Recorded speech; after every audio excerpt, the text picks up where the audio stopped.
I just got done with my demographics. I have nothing to do, so I just look at stupid stuff. I still can't believe that anyone is going to look at these videos, and 14,000 of you have less of a life than I do. You've looked.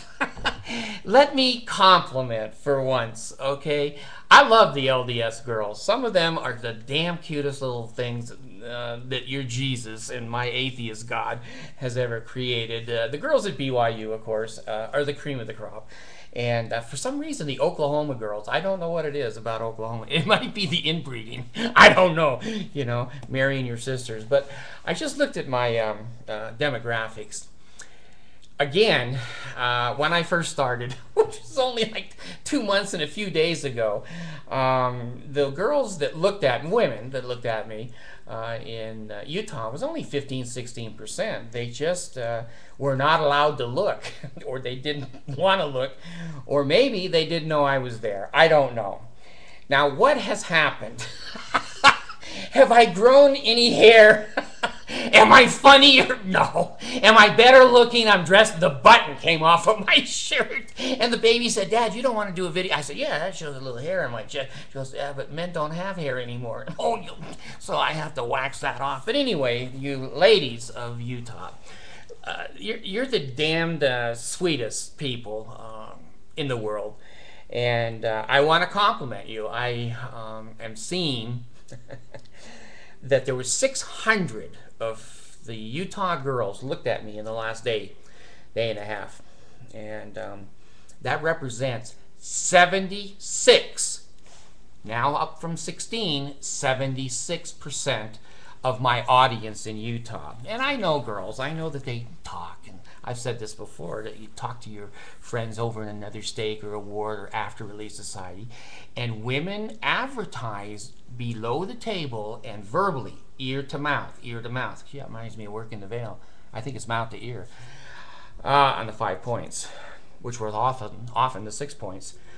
Anyway, I just wanted to say thank you. I wanted to say, I know you're not all leaving the Mormon Church. That's not my purpose.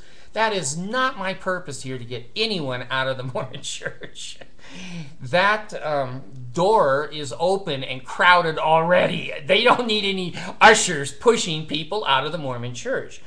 But it shows that given the chance, females aren't stupid. And they're not gullible. And you can hold them down so long, eventually they're going to rise up. They're not violent. A lot of them don't walk the street with signs or protest, but a woman is a very unusual creature. They're very different than men. Generally, they're more moral. Generally, the prisons are full of mostly men.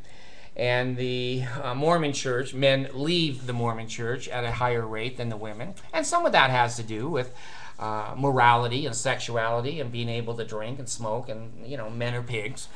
And I'm sorry to be in that pig population, but last time I looked, I don't want to look anymore. So I wanted to compliment the girls that watch this, the women that watch it.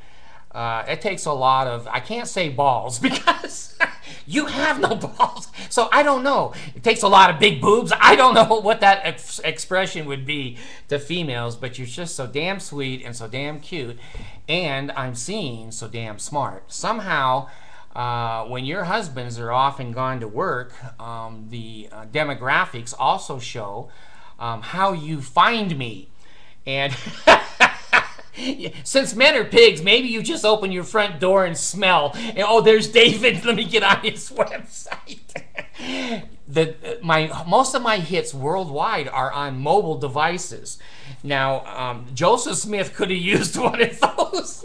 He could be getting to Law and Bennett, and they could be going back and forth on an iPhone and saying, get on your horse. They're not happy over at the Nauvoo Expositor. So let me quit digressing and simply say that most often the females in Utah are finding me on YouTube. They're sitting at home and they're not commenting.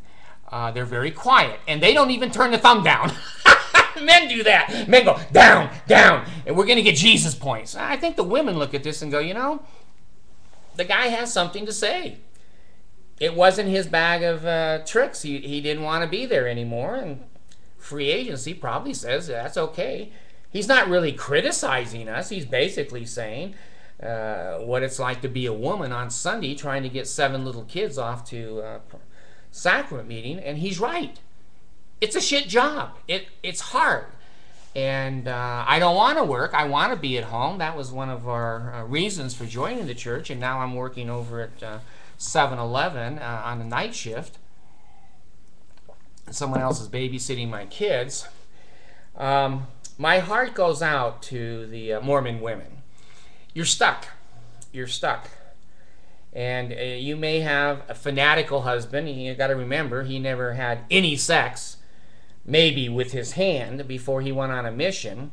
He comes home from a mission, and I mean, he's horny. He's going to marry the first girl that says yes. And you were taught to certainly accept most men's proposals. And he seemed like a decent guy. You know, he seemed decent. We know that many of those missionaries are abusive, emotionally, sometimes physically. And they're power in the priesthood, power in the you remember, you don't, you're way too young. Black power, the things of the 60s. So the men are very punitive, and they're very mean. I can't think of a better word. When he wants sex, he wants it now, and maybe yesterday too. And if he has a trapeze in the room, and or he likes oral sex and you don't, he doesn't respect that. He just does what he wants to do. And as a little submissive wife, you just go, well, you know, it's not my body, it's not my mind, let him do what he wants. So I want to have my heart go out to many of the sweet and cute, until you line up with 7 babies and get way too much junk in the trunk. You're cute as hell, and you're sweet, and you're very desirable because you're innocent, and you're coy, and you're beautiful, and you have a personality that is just, most men, at least I do, chase that kind of a personality. You're a little happy cheerleader, and you know, even if your dress is on fire, you're happy.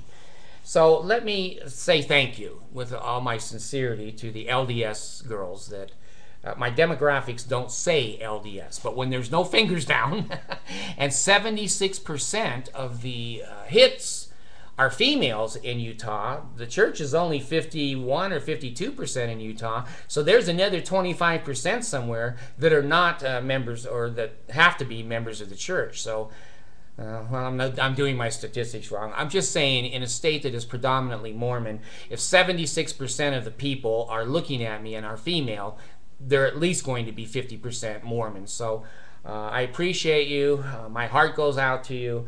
I don't think that polygamy is a good idea. I think that a woman has a right to one honest, decent man who loves her, who stays true to her. Men are men. You know, we like different women and sexually, but when a man falls in love with a woman, he should be able to control and focus. He'll never change. That's part of his personality. Just like when you girls hear a baby cry, you look. That's just part of your makeup and your personality. But you deserve an honest man, and you deserve loyalty and not being betrayed. Now I'm going to tell you something else, and a lot of you just turn the video off as soon as I say this, and again, I don't care. I hate to see you not have. I remember my wife when I was LDS. You know, she needed bras, and she needed new dresses and new shoes and makeup and other kinds of things, and she went without because we paid tithing, and we had to raise all those kids.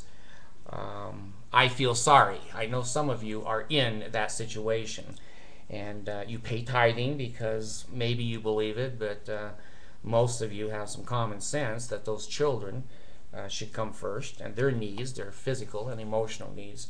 And you should too. You should be able to get your hair done when you want. You should be able to get your fingernails done when you want. You should be able to get a manicure when you want. You should be able to get a massage when you want. You don't. You don't. You're up day and night with those kids. God, Lord, you got one on your breast and three of them dragging behind you in a stroller. And by the time you figure out this is a shit life, you're locked in. You can't. What kid are you going to give back? I've got a couple I would. In fact, I've got 5 or 6 that I'd give back. But I want to sincerely say that I try to understand females and women and your needs and your psychological and emotional needs. And I wish the Mormon Church would. They are not going to mothers in the home much anymore because they want that double tithing. If you're out working and making $25,000, $40,000 a year, that's another $4,000 to the Mormon Church, and your husband's paying $4,000, that's $10,000. That buys a lot of bras, a lot of shoes, and a lot of entertainment. I let my wife go out with her girlfriends anytime she wants. She can be on the phone anytime she wants to anybody. She's on the computer, oh lordy, 5-6 hours a day. She goes to the movies with her girlfriends. She just sometimes goes out in her own car. She owns the cars. We have 2 brand new cars, and she owns both of them. And her name is on the real estate in our family. One is because I want to trust the girl. And 2, I'm older. I could die, and I don't want that to go through probate, so it just passes right on down to her. But in the Mormon Church, you know, you're not really treated as an equal partner, and you're not really respected. And once I said you've got 5 little kids, you know, and an ass that won't even fit in a bucket seat, and you've destroyed your body, and then you see your husband looking at that 18-year-old, you know, that's Marie Osmond at BYU, that's hurtful. That's hurtful. And for some of these things, there's no answer. But I do want you to know that I do feel for you, I do respect you, and I do treat my wife as I think every Mormon man would treat his wife. She has her freedom. She goes to bed when she wants. She sleeps where she wants in our house. I'm not that liberal. She has an equal say in the kids, and she has more than an equal say in the money. She told me I couldn't go to Desert Industries this month anymore. I bought, you know, $50 worth of stuff over there. So I'm in the doghouse at Desert Industries. So please, be your sweet and kind selves. That's the sweetest thing about a Mormon girl, is her smile and her loyalty and devotion. And I wish there was some way that so many of you that are locked into shit relationships could get out. But you know damn well if you do, you're going to be a single mom with 4 kids. He's going to go off with his 18-year-old girlfriend and have another 3 or 4 kids, and his child support will come, maybe not come. And you got nowhere to go, nothing to do. You don't have a companion, and your kids become your life. They grow up and leave you, and now you're 51 years old, and you feel like shit, and you probably are. You don't really have friends. There's nothing desirable. You haven't gone into a career. You don't have extra money or things to buy nice clothes. I feel for you. And if my videos can do anything, if you can get your husband, get your face in front of that video. Hey, I'm here. I'm here. I'm saying that these sweet Mormon girls should not be ruled over. The power of the priesthood is shit. Is shit. She is an equal partner. And when she says, I don't want that car, I don't like the color, then the man should not go, hey, the final decision is the man's. Who made that shit up? That the final decision is the man's? It's not in our house. Final decision in our house is the female. They got more common sense. They don't get into debt. They don't do stupid things. So, if you can get your husband's face in front of this video, let me say, you know, these are the most beautiful, wholesome, kind people in the world. Don't tear her body up. You know, have as much sex as you want. Good grief, I'm not saying that. And I'm not saying have it with other people, but there's a lot of things you can do sexually that are not going to aggravate your wife and or take advantage of her. And be kind. There's one thing to say in the Mormon Church, we're Christians. There's another thing, the way we treat people, and especially those that are the most intimate, loving, and kind. When my wife cooks, I thank her every time. And when she says, well, what would you like to eat? And it's an open kitchen. midnight, 2 a.m., it doesn't matter. She gets my medications for me. She gets, you know, other kinds of things. And all women are this way. They're nurturing, they're kind, and they're wonderful creations. And men should never, never take advantage of them. So, thank you, LDS girls, for watching my videos. And my best of wishes to you.